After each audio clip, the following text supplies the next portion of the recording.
Hello everyone, मैं पूजा सिंह आप सभी का स्वागत करती हूँ। इससे पहले हम एक प्रैक्टिस सेट करा चुके हैं। ये हमारा सेकंड प्रैक्टिस सेट है। तो प्रैक्टिस सेट परीक्षाओं में हिंदी पूछी जाती है, उन सभी के लिए बहुत ज़्यादा महत्वपूर्ण है। आप सभी प्रैक्टिस सेट को स्टार्टिंग से एंड तक ज़रूर देखिएगा। अगर आप लोगों को यह क्लास अच्छी लगती है, ये प्रैक्टिस सेट आपको अच्छे लगते हैं तो लाइक और सब्सक्राइब जरूर करिएगा। तो आज हम स्टार्ट करते हैं अपना प्रैक्टिस सेट नंबर 2। अर्धविवृत स्वर क्या है।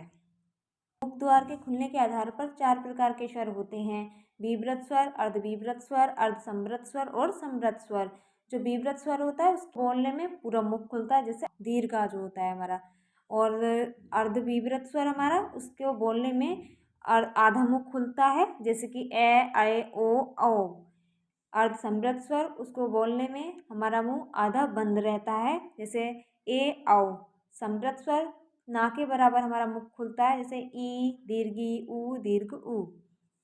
तो हमारा हो जाएगा अर्धविवृत स्वर ऐ। जिनकी ध्वनि केवल मुख से निकलती है, निम्नुनासिक स्वर। जिनकी ध्वनि केवल मुख से निकलती है वो कौन से होते हैं? निम्नुनासिक। की दृष्टि से दीर्घ ऊ किस प्रकार का स्वर है? पश्च संवृत स्वर। ये पश्च से बोला जाता है, पश्च संवृत स्वर। होठों की आकृति के आधार पर निम्नलिखित में से कौन अव्रतमुखी स्वर है? अव्रतमुखी स्वर जिसमें व्रत नहीं बनता है वो अव्रतमुखी स्वर होता है, जैसे कि ई।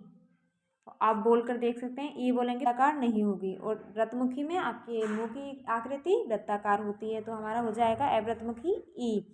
अव्रतमुखी कौन से होते हैं? ए, दीर्घ ए, ई, दीर्घ ई, ए, ऐ। और व्रतमुखी ऊ, दीर्घ ऊ, ओ, औ, ओ। निम्न में से कंठीय वर्ण कौन सा है? कंठीय वर्ण कौन सा है? कंठ से जो बोला जाता है वो हमारे कंठ से बोले जाते हैं कै वर्ग सा है। कंठ से जो बोले जाते हैं हमारे कै वर्ग के वर्ण बोले जाते हैं।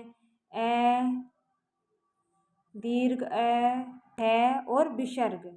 ए, दीर्घ ए, है और विसर्ग जो होते हैं ये हमारे कंठीय वर्ण कौन सा होगा? हमारा ए।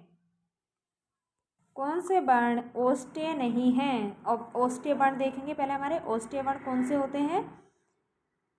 ओष्ठ्य वर्ण होते हैं हमारे पै वर्ग के, और ऊ, दीर्घ ऊ, ये हमारे होते हैं ओष्ठ्य वर्ण। तो ओष्ठ्य वर्ण हमारा कौन सा है? ऊ है, बै है, मैं है।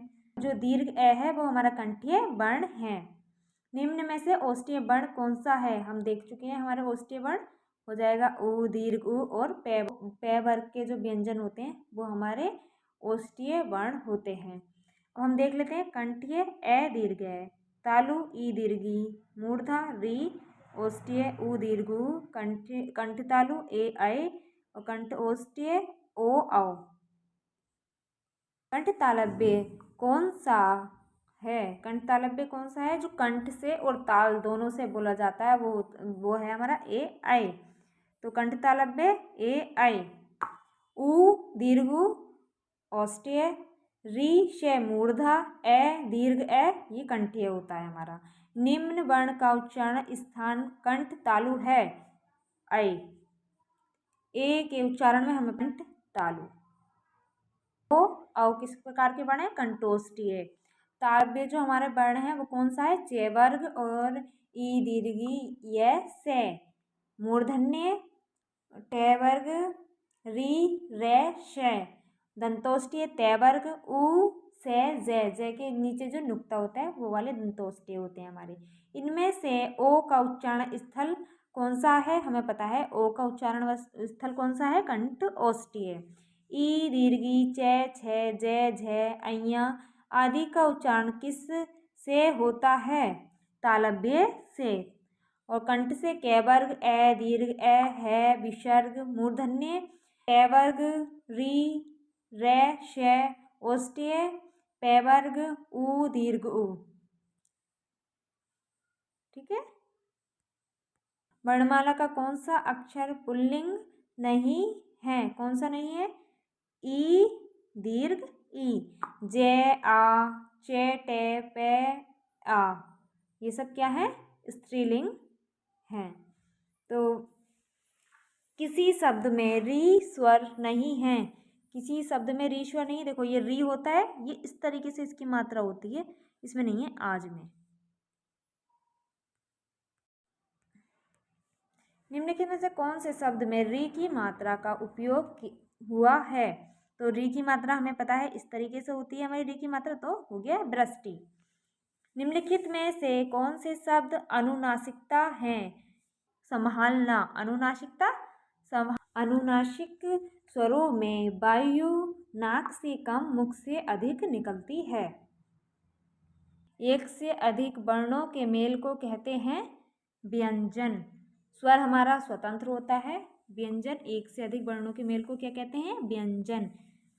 हिंदी वर्णमाला में व्यंजनों की संख्या कितनी है? 33। स्वर कितने हैं? 11। अयोगवह 2, संयुक्त व्यंजन 4 और उत्क्षिप्त व्यंजन 4। निम्नलिखित में से कंठीय ध्वनियाँ कौन सी हैं? हमें पता है क वर्ग की कंठीय ध्वनियाँ होती हैं, ठीक है। वर्ग के हमारे तालव्य होते हैं और जय भी हमारा तालव्य में आता है। ट वर्ग के मूर्धन्य होते हैं और ड़ भी हमारा धन्य में आता है। तो ट ड़ मूर्धन्य, च जय तालव्य, य हमारा होता है तालव्य और रे हमारा होता है मूर्धन्य। क वर्ग हमारा कंठीय होता है। उच्चारण स्थान के आधार पर निम्नलिखित में से कौन सा दंतीय है? दंतीय हमारा होता है त वर्ग होता है और ल से ज भी होता है, तो हमारा हो जाएगा दंतीय।